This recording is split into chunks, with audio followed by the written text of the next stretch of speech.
Bienvenue dans cette émission, la matinale Silver Echo. Nous allons parler de l'intelligence artificielle et la téléassistance avec Alain Monteux, qui est le président de Thomson Reuters, qui est le premier téléassisteur. Alors, pour blaguer un petit peu, mais à chaque fois que je parle à Alain, il prend, entre guillemets, 10 000 clients de plus, 10 000 personnes connectées en plus à la téléassistance. Bonjour Alain. Bonjour Frédéric, bonjour à toutes et à tous à nouveau.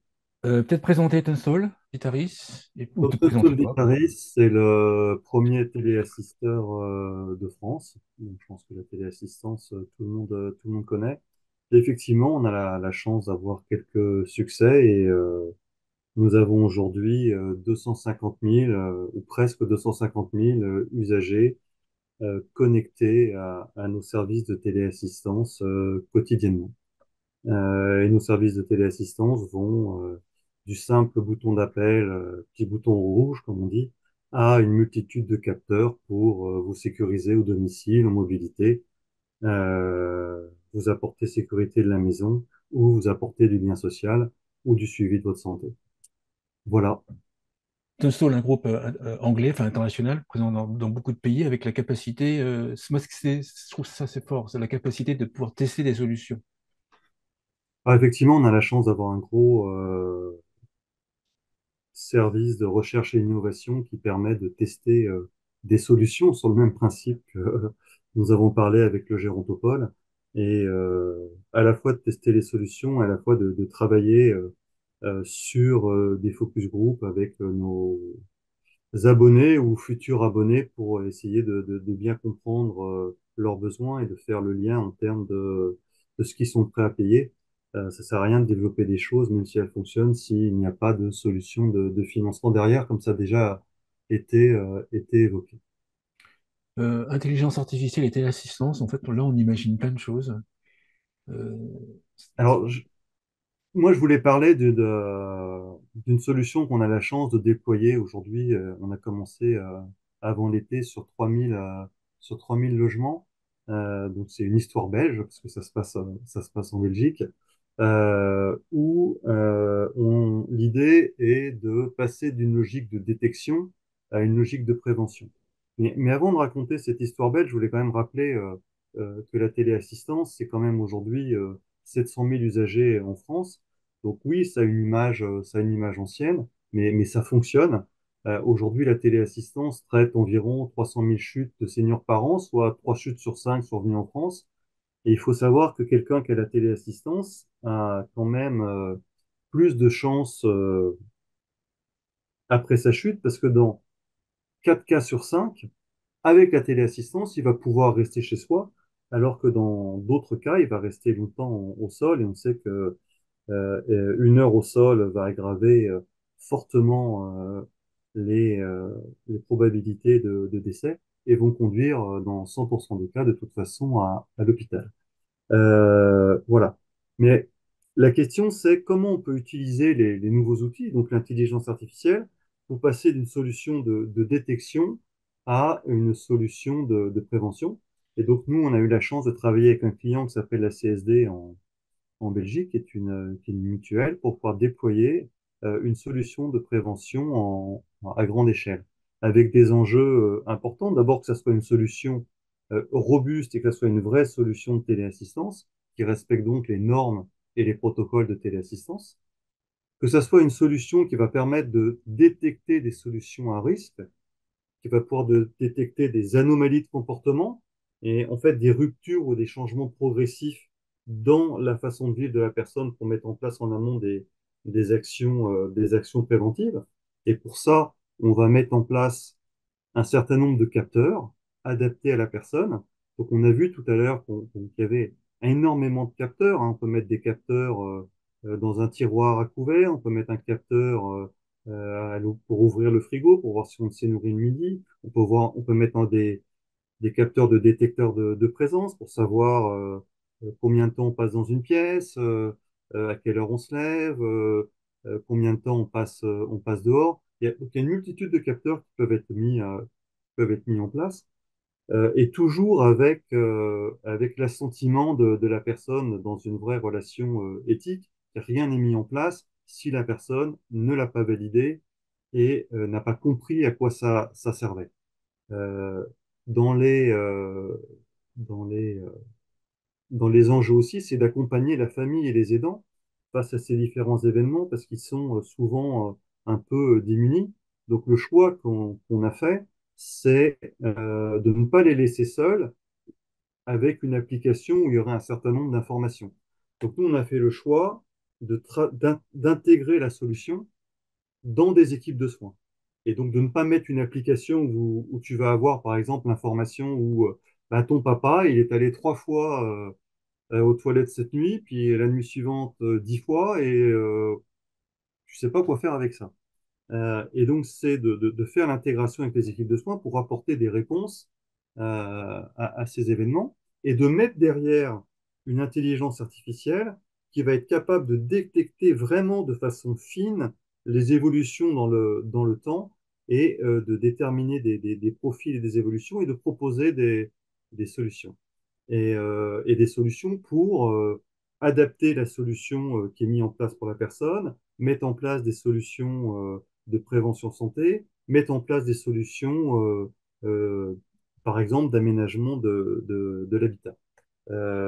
Et ça, avec tous les capteurs qu'on a, ça fait qui peuvent aussi d'ailleurs être renforcés avec des capteurs type caméra qui vont pouvoir avoir un niveau d'information supplémentaire si la personne l'accepte. Par exemple, on va être capable de détecter si, ben, par exemple, toi, tu lis à 9 heures tous les matins, tu prends ton café en lisant ton journal, mais là, ça fait plusieurs jours de suite que tu ne lis plus ton journal, tu te contentes de prendre ton café, et puis on s'aperçoit que tu te lèves un peu plus tard tous les jours. Toutes ces informations vont être moulinées par l'IA pour fournir des préconisations.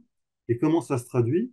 Ça se traduit, on va fournir une fiche d'analyse, un rapport hebdomadaire, toutes les semaines, qui va faire des constats et préconiser des solutions qui va faire des constats en additionnant les différentes variables et voyant les évolutions dans le temps, les faire matcher entre elles, ce que l'œil humain ne peut pas forcément voir, et, euh, et proposer des évolutions. Et ça, c'est envoyé en fait à une équipe d'ergothérapeutes qui, elle, va prendre en compte ce rapport, va faire le lien avec les familles, va faire le lien avec l'usager, va faire le lien avec l'équipe de soins pour décider des solutions à mettre en place demain dans une logique de prévention. Donc, tu vois, c'est important. C'est totalement intégré aux équipes de soins. On a parlé tout à l'heure de une personne qui a chuté, quelles sont les formations que je vais la mettre en place pour qu'elle ait moins peur chez elle, qu'elle ait moins peur de chuter, qu'elle ait moins d'appréhension, ou peut-être un aménagement de son domicile. Et ça, c'est vraiment les ergothérapeutes qui, en fonction des profils que vont lui donner l'IA, des tendances que vont lui donner l'IA, va mettre en place les mesures préventives adéquates. Euh, voilà, donc ça, c'est vraiment la grande idée de ce qu'on met en place. On a eu la chance de faire un POC pendant plusieurs mois pour déterminer la meilleure solution. On a été en compétition avec, je crois, presque toutes les solutions du marché. Et notre solution, je ne sais pas s'il y avait les critères qu'évoquait l'interlocuteur précédent, Monsieur Hanon. Mais en tout cas, il y en avait beaucoup et on a eu la chance de gagner sur la pertinence des solutions proposées par l'intelligence artificielle. Et ça s'inscrit aussi, parce que le problème de financement est important, ça s'inscrit dans une logique de financement européen et financement régional qui permet d'amorcer la pompe et pour tirer que les investissements soient pris en charge par l'Europe, et ce qui va permettre en fait de tester à grande échelle la solution, de la valider et de valider l'usage et en fait de lancer la machine. Donc voilà, voilà un exemple très concret à court terme de prévention pour adapter toujours la solution et le logement aux besoins de la personne et l'accompagner dans le temps pour lui permettre de rester vivre chez elle le plus longtemps possible dans les meilleures conditions. Pas de micro. Plein de questions comme d'habitude. C'est une mutuelle en fait hein, Donc c'est la mutuelle qui commercialise, enfin, qui propose cette solution-là à ses adhérents, et c'est vous qui faites enfin, le service. Exactement. C'est nous qui proposons toute la solution technique logiciels. Ce qui m'intéresse aussi de savoir, c'est quelle est la motivation de la mutuelle, en fait. Ah, bah, la mutuelle, vraiment, sa motivation profonde, c'est de trouver des solutions digitales qui permettent aux personnes de vivre plus longtemps chez elles et dans les meilleures conditions. C'est exactement ce que je disais. C'est vraiment le postulat de la discussion, c'était ça. C'est de permettre de les accompagner. Donc, c'était pas un problème de tarif parce que je vois que tu veux revenir dans ta question. Hmm.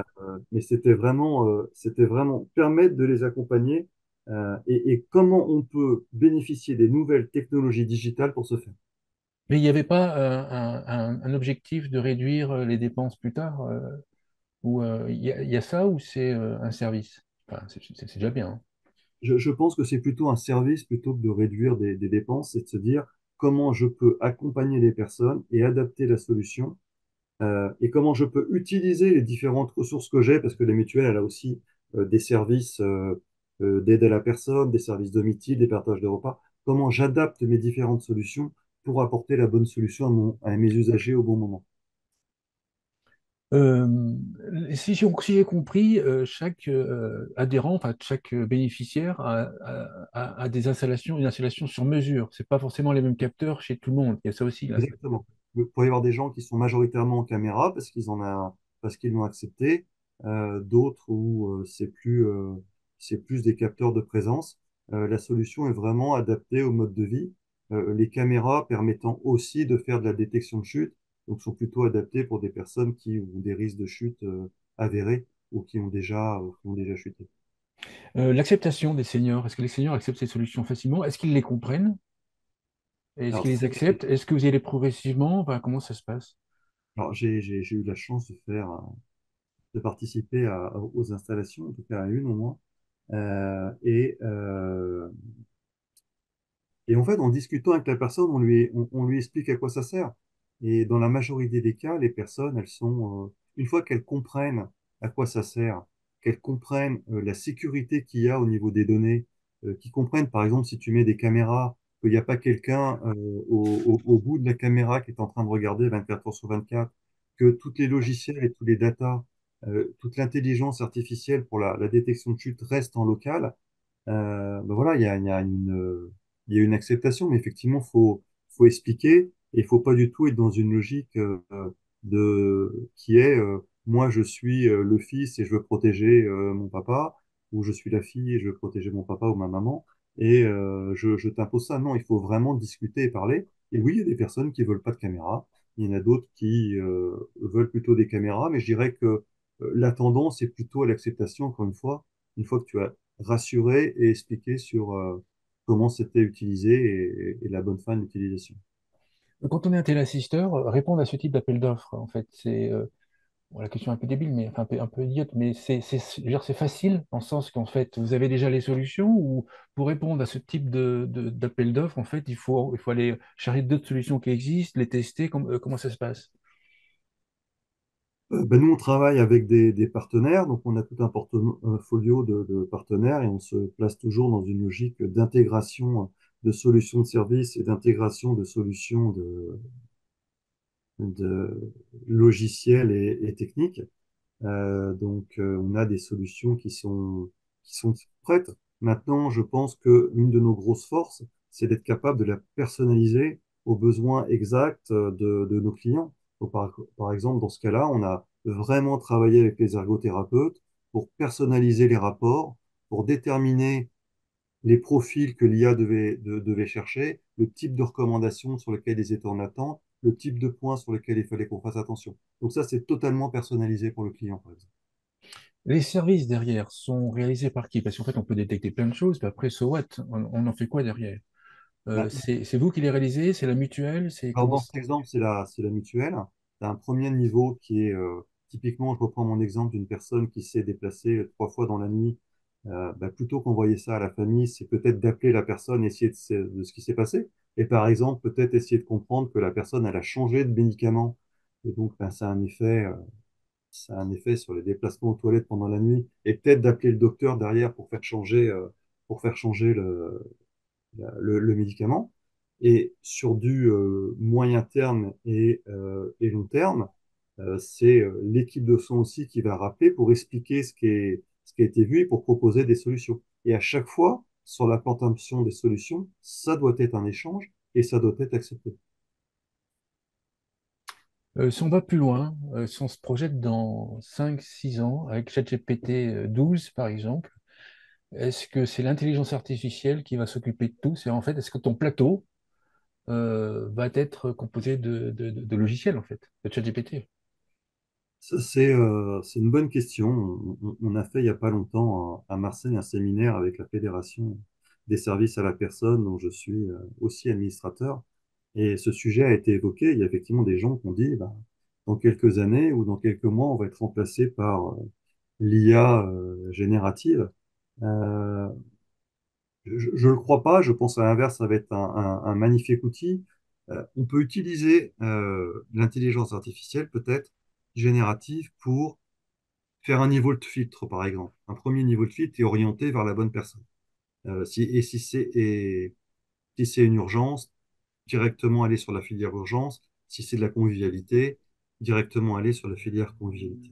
On peut aussi utiliser l'intelligence artificielle pour nous aider à détecter des situations difficiles, tu vois, de stress dans la voix, de mots-clés que tu utilises qui reviennent et qui peuvent peut-être à un moment de la journée où tu es en fin de journée, tu es un peu fatigué en tant que chargé d'écoute, tu t'en aperçois pas. Et l'intelligence artificielle peut t'aider à ça. Euh, Après, à remplacer complètement les conseillers clientèle, j'ai aujourd'hui un peu de mal à l'envisager parce que je pense que la notion de dialogue, la notion d'être humain est quand même, d'échange humain est quand même très très importante et valorisée. Maintenant, comme je te disais, demain peut-être un filtre dans les quelques premières secondes fait par l'intelligence artificielle qui peut poser une question et orienter et quelque part accélérer la prise de décision et la bonne prise de décision. Voilà. Après, il y a sans doute plein d'autres idées qui vont arriver, mais c'est, je pense, les idées sur lesquelles on est aujourd'hui. Dans 5 ans, en Belgique, vous pourrez faire quoi en fait? Vous pourrez détecter quoi? Vous imaginez, enfin en Belgique ou ailleurs, mais par rapport au projet, enfin comment est-ce que le projet belge va évoluer dans 5 ans? Ben, l'idée, c'est de diminuer drastiquement le nombre de chutes et de valider que les personnes restent chez elles plus longtemps. Donc, c'est les deux indicateurs qui vont être suivis dans le temps. Des questions? Alain, oui, moi j'avais une question. Comme tu appartiens à un groupe international, enfin, tu appartiens, tu es président de la filiale française de ce groupe international. Est-ce que la problématique par rapport à l'utilisation des données personnelles est la même en France ou en Belgique que dans d'autres pays? Et j'ai l'impression qu'en France, on est très attentif à cela, peut-être davantage que dans d'autres pays. Vraiment. Alors moi, j'entends toujours ça. On s'enorgueillit en France d'être les plus sécurisés et de faire le plus attention. Moi, j'entends les mêmes problématiques dans tous les pays. De toute façon, le RGPD s'applique dans tous les pays. Les problématiques des données de santé, c'est exactement la même chose. Donc après, il peut y avoir des règles spécifiques d'application, hein. Mais je te promets que quand je parle avec des Espagnols, des Anglais, des Danois ou des Allemands, il n'y a personne qui rigole avec le traitement des données, avec le sauvegarde des données et avec leur utilisation. C'est vraiment une problématique commune. Merci Alain, merci beaucoup. Et Euh, Frédéric?